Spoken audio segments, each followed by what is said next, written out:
Buenos días, soy Carmen Scritch, encargada del Tech Corner de hoy, y vengo de parte de Naya Systems.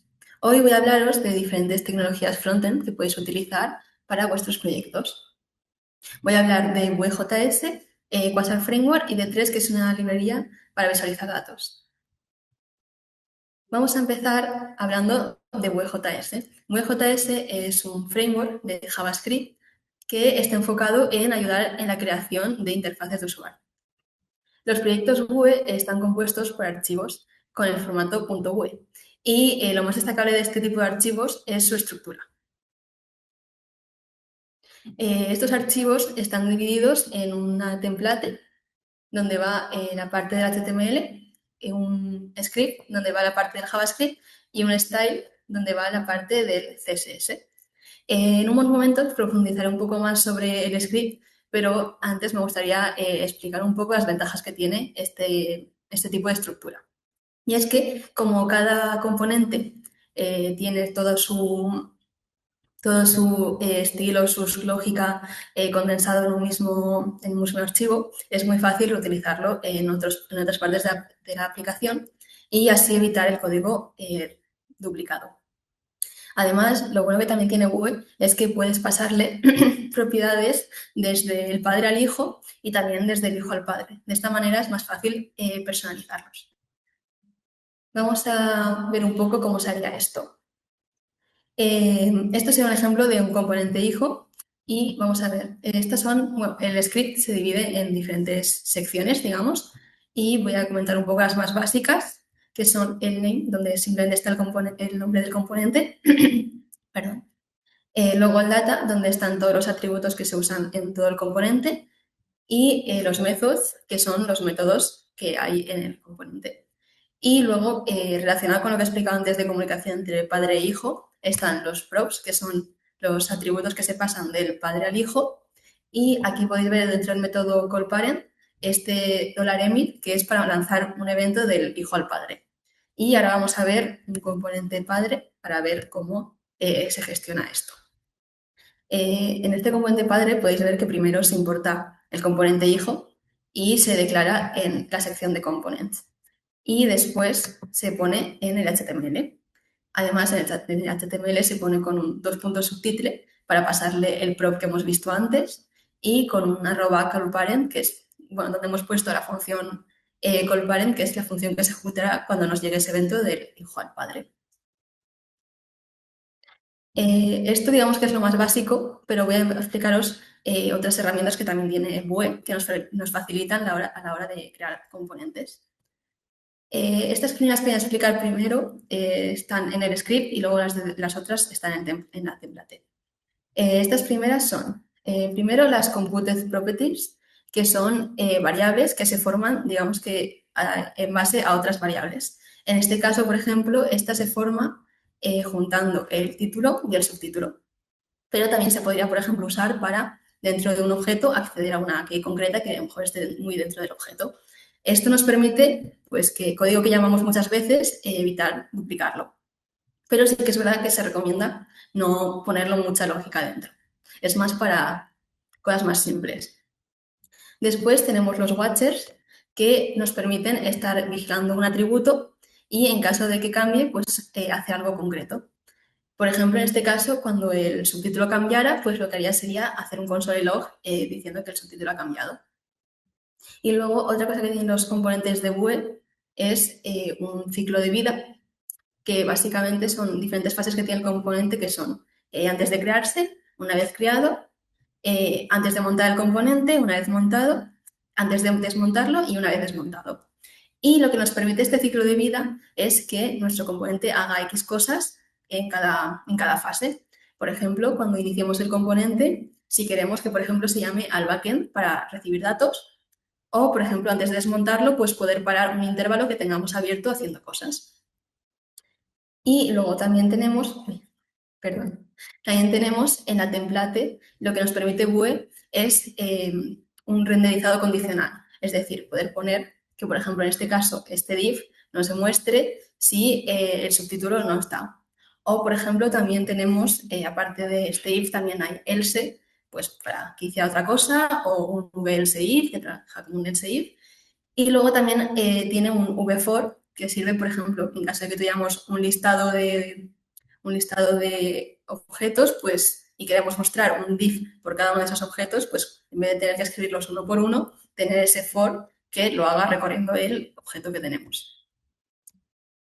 Y bueno, eso más o menos es en general Vue.js y ahora voy a continuar hablando de Quasar.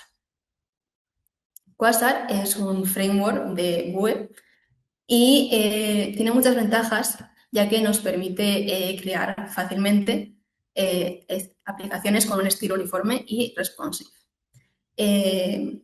Quasar, con el mismo código base, te permite crear también múltiples aplicaciones, por ejemplo, aplicación web, aplicación para móvil, aplicación de escritorio, sin tener que hacer varias aplicaciones para cada una. También viene con un montón de componentes prehechos, como por ejemplo inputs, botones, tabs, barras de progreso, etc. Esto nos facilita mucho la creación de las vistas, ya que no tenemos que ir haciendo cada componente nosotros, pero además nos permite que todos tengan un estilo homogéneo. También Quasar viene con un montón de clases y estilos prehechos, algunos más enfocados en aplicar ciertos estilos, como por ejemplo el color de la letra o el tamaño de esta, y otros que están un poco más enfocados en el layout de la aplicación, digamos, ya que Quasar se basa en la idea de un Flexbox, que esto, más o menos simplificado, es que nuestra aplicación se divide en filas y columnas y tú puedes ir jugando con estas para ir creándola.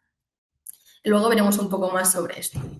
Y bueno, luego también Quasar tiene un montón de plugins propios que te permiten gestionar cosas como las notificaciones, como el modo oscuro, las cookies, etc.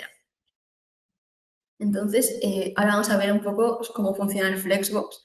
Esta imagen de aquí es de el playground que tiene la propia web de Quasar para jugar con el playground, o sea, para jugar con el Flexbox, perdón. Y puede ser un poco confuso al principio, entonces voy explicando poco a poco. Digamos que este cuadrado de aquí es un div al que le ponemos la clase raw. Y luego los tres cuadrados de aquí son tres divs que hay dentro de ese div padre, digamos. Lo que hace Quasar es que los raws se dividen en 12 columns. Entonces, cada hijo, por ejemplo, este primero tiene el col 6, por lo cual, como se divide en 12, 6 es la mitad, por lo cual ocupa la mitad del espacio. Después, este segundo hijo tiene un col 4, por lo cual ocupa 4 partes del espacio. Y el otro col, que no tiene nada, simplemente ocupa el espacio restante.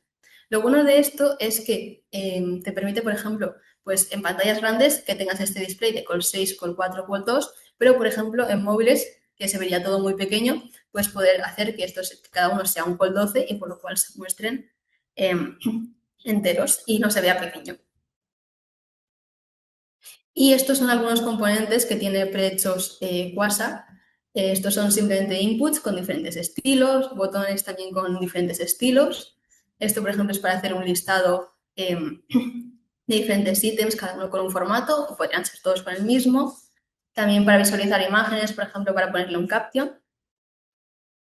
Algunos más son, por ejemplo, un expansion item, pues simplemente para desplegar y contraer y mostrar más información. Y luego, por ejemplo, esto es un ejemplo de un UCAR que está utilizando diferentes elementos de los que os he enseñado antes. Por ejemplo, pues esto es un ítem, luego aquí tiene una imagen, unos botones, etc. Como podéis ver, se pueden hacer miles de combinaciones. Y con esto acabamos con Quasar y pasamos a D3. D3 es una librería enfocada en la visualización de datos y sí que es verdad que esta es un poco más compleja que las anteriores. Lo que te permite D3 es trabajar directamente con tu HTML, ya que puedes utilizar selectores CSS para seleccionar elementos concretos del DOM e ir modificándolos. Además, también para visualizar datos, pues te permite cargar esos datos de diferentes fuentes, como puede ser CSVs, JSONs, etc. Y bueno, también te permite pues, trabajar con ellos sin modificarlos antes de llegar a visualizarlos. En cuanto a la hora de la visualización, funciona de la siguiente manera. Y es que puedes ir creando elementos para cada dato. Por ejemplo, si quisieras crear un gráfico de barras donde muestres las edades de las personas de un país, pues te permite, por ejemplo, pues crear las barras, cada barra por franja de edad. Luego, por ejemplo, ponerles el color pues, según el género de las personas, ajustar la altura según la cantidad, etc. Y esto lo que te permite es tener muchísima flexibilidad, porque no es como otros plugins o librerías que te fuerzan te dan una plantilla y te fuerzan a seguir esa plantilla, sino que con D3 pues eres tú quien personaliza cada aspecto del gráfico. Sí que es verdad que eso hace que sea más complejo, pero te aporta mucho juego para hacer lo que quieras. Y bueno, D3 también tiene diferentes transiciones para visualizar los datos de manera más fluida. Aquí podéis ver un par de ejemplos de gráficos hechos con E3. No sé si sea bien, pero bueno, en este primero pues es un gráfico de barras donde te muestra la cantidad de personas según cada país y según cada franja de edad. Aquí lo tenéis. Y luego este segundo es un gráfico de burbujas donde pues cada país es más grande o más pequeño según la cantidad de población que tiene. Como podéis ver, son muy personalizables y al final el límite es vuestra imaginación. Y bueno, más o menos, como habéis visto, Bue y Quasar están más enfocados en estructurar vuestro proyecto y ir creándolo poco a poco con los componentes que os dan. Y luego D3 es más para pues, visualizar datos si fuera necesario.